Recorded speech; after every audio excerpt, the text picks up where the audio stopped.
Hello everyone, my name is Babatunde Oduniyi and I'm a software tester. I want to talk to you about the most exciting topic in the world. Maybe you can guess it? It's called failure. I'm here to tell you my story as a tester and how I've learned to rewire my mind to seeing difficult situations like failure differently. Some say it's a word.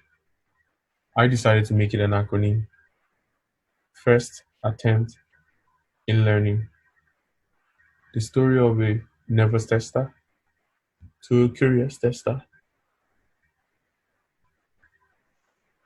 I walked into the office of my first job, scared and nervous. I had no clue what I was walking myself into. I was introduced to this bunch of people who looked like absolute geniuses. And I thought, oh my God, I do not belong here. Remember the days where we had lofty requirements about 50 to 100 pages long? Oh, yes.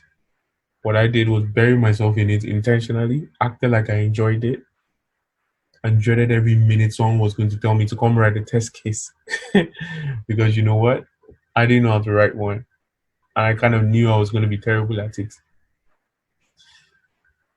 And the moment I was waiting for came. Well, not really. Someone told me to write a test case. If I remember very clearly what I did that day, it's probably along the lines of me running into the bathroom. Because you know, your ability to write a test case was how most people judged you as a tester back then. I wrote my first test case. It was quite bad. And I promised I wasn't cut out for this. I started to doubt myself. But in that doubt, I became curious and thought, why am I anxious?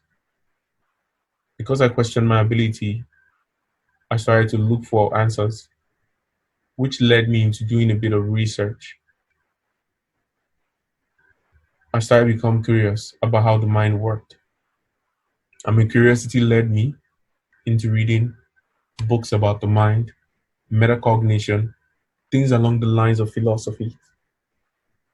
Then I found out that when people experience unpleasant feelings, that gets wired into their minds and becomes truth for them.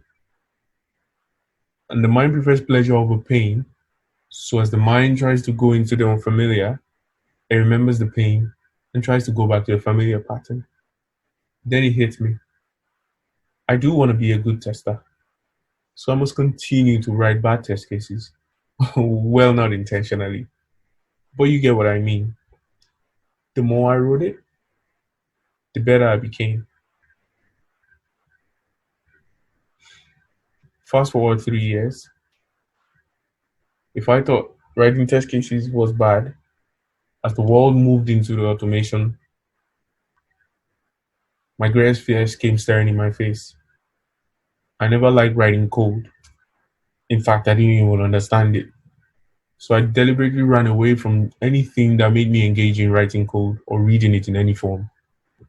Being able to write programs, I knew didn't essentially make me the best tester, but deep down I was fascinated by understanding code and I knew it could aid me in testing. I made a decision to learn one concept of programming a day.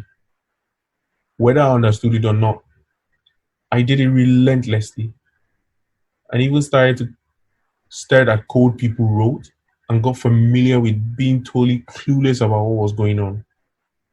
It took me longer than most people would, but as time went on, my mind realized I wasn't going to stop torturing it, so I had to figure it out. I didn't realize my manager at that time observed my enthusiasm, so he picked me to work on a project where all testers had to write automated tests. What happened? Well, I learned from the best in that team. I was given the task of building an automation framework from scratch on another team based on what I did in that team. When I left that company, I got great remarks as to how my automation framework had drastically improved the team's processes, which was a good feeling.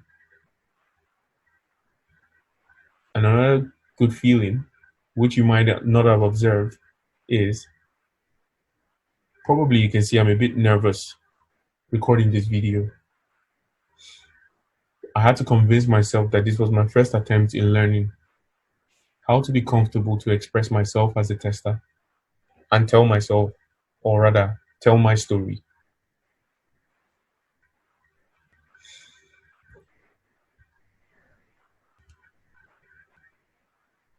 The biggest time saving hacks that I can propose to anyone who is struggling is first, you have to be clear of your vision. And I think it's great to speak to your peers who are in the same trajectory as you so you can bounce ideas off each other. And lastly, and the most important thing I did was to seek a mentor who believed in me and who was committed to my growth. That will help you navigate the stormy waters. I want to leave you with this one last thought or couple of thoughts. A lot of the time, I did not realize what I was doing, but now I'm getting familiar with that word fail. It is an acronym to me now, and that's what I choose to see it as. When I get uncomfortable, I now know that that's my first attempt to learning. So if you're new to testing, write that first test case. Don't be afraid to ask stupid questions. Some people are dying to help you. If you want to code and you have no clue, ask. We live in a world filled with resources now. Write one line a day, suck at it, and go back. I promise you, your brain will get tired and it will figure it out. Do you want to be a manager? Take on more responsibility, suck at it, and you learn from it. Don't spend years ruminating about it like I did. Always think fail. I bet you have a story to tell one day, like I've just done now. Thank you for the opportunity to listen to me.